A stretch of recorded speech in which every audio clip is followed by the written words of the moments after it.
السلام علیکم، welcome to 360 stories official YouTube channel. جنہوں نے ہمارا چینل سبسکرائب نہیں کیا ہوا وہ پلیز کر لیجئے۔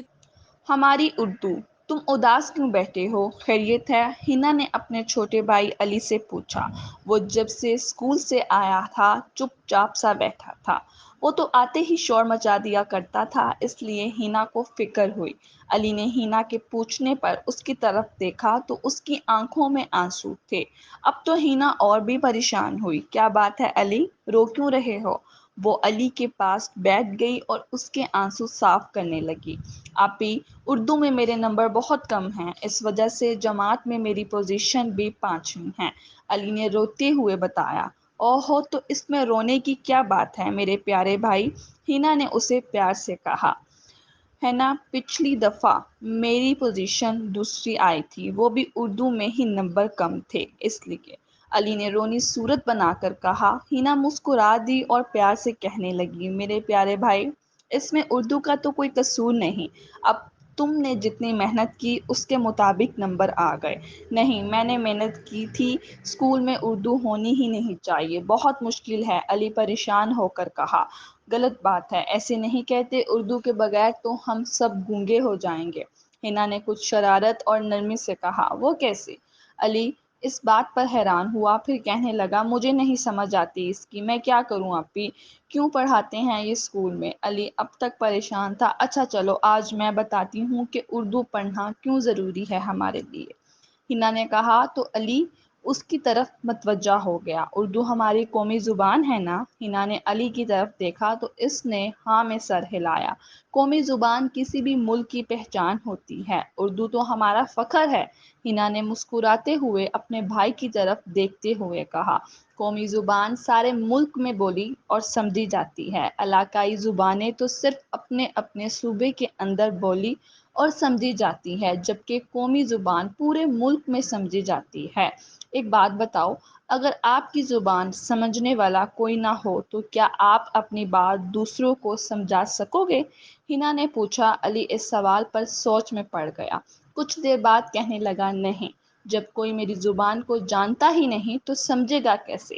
علی نے بہت سوچ کر جواب دیا، بالکل ٹھیک، اس کا مطلب ہے کہ جہاں آپ کی زبان کوئی نہ سمجھے وہاں آپ بالکل ایسے ہیں جیسے کوئی گونگا انسان، ہنا نے علی کی طرف دیکھ کر کہا۔ جی ایسا ہی ہے، علی نے کہا، اب غور کرو، اگر اردو نہ رہے تو ہماری بات کوئی نہیں سمجھے گا۔ اب سوال یہ کہ اسکول میں اردو کیوں پڑھانا ضروری ہے، ہنا نے کہا تو علی نے سر ہلایا۔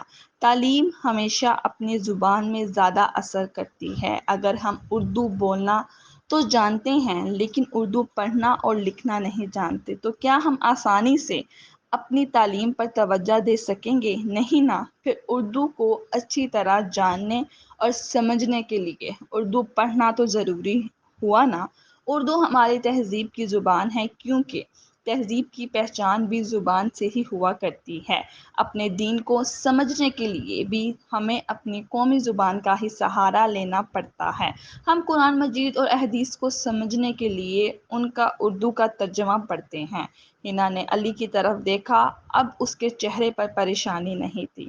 ایسا تو میں نے کبھی نہیں سوچا، آپ ٹھیک کہہ رہی ہیں، علی نے ہنا کو دیکھ کر کہا تو وہ مسکرائی اور بولی، علم حاصل کرنے کے لیے زبان کو جاننا اور سمجھنا پہلے ضروری ہے، اور پھر ہماری اردو تو اتنی میٹھی اور پیاری زبان ہے، ہماری اردو تو دنیا کی نہایت مہذب اور خوبصورت زبان ہے۔ زبانوں کا علم بہت دلچسپ ہوتا ہے، کیا مطلب؟ علی نے پوچھا۔ مطلب یہ کہ اگر ہم اپنی زبان پڑھنا جانتے ہوں گے تبھی کوئی اور زبان سیکھ سکیں گے، کیونکہ دوسری زبان کے لفظوں کو ہم اپنی زبان کی مدد سے سمجھتے ہیں۔ اس کے معنی جان کر آپ کو ایک اور مزے کی بات بتاتی ہوں، ہماری اردو زبان ترکی کے اسکول میں 5ویں جماعت تک پڑھنے کا اختیاری مضمون ہے۔ ترک عوام بہت شوق سے اردو پڑھتے اور بولتے ہیں۔ اس کے علاوہ جاپان کی یونیورسٹیوں میں بھی اردو کا شعبہ موجود ہوتا ہے۔ جاپان کے لوگ بھی اردو سے محبت کرتے ہیں، اردو پڑھنے کے لیے پاکستان آتے ہیں، ہنا نے بتایا تو علی نے حیران ہو کر کہا، کیا واقعی؟ جی سچ مچ ایسا ہے، ہنا نے فخر سے کہا۔ علی بھی یہ سن کر خوش ہوا تھا۔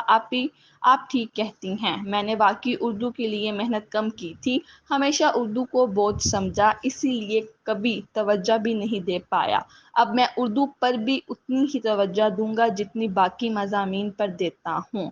ایک بات یاد رہے میرے پیارے بھائی، دنیا میں آج تک انہی قوموں نے ترقی کی ہے جنہوں نے اپنی قومی زبان کو اہمیت اور ترقی دی، جو اپنی زبان میں بات کرنا فخر سمجھتے ہیں، جیسے چین اور جاپان کی شاندار مثال ہمارے سامنے ہے۔ ہنا نے کہا، اب علی کو محسوس ہو رہا تھا کہ وہ بلا وجہ پریشان تھا۔ دراصل اس نے اردو کو بوجھ سمجھا، جس کی وجہ سے اسے یہ مشکل پیش آئی۔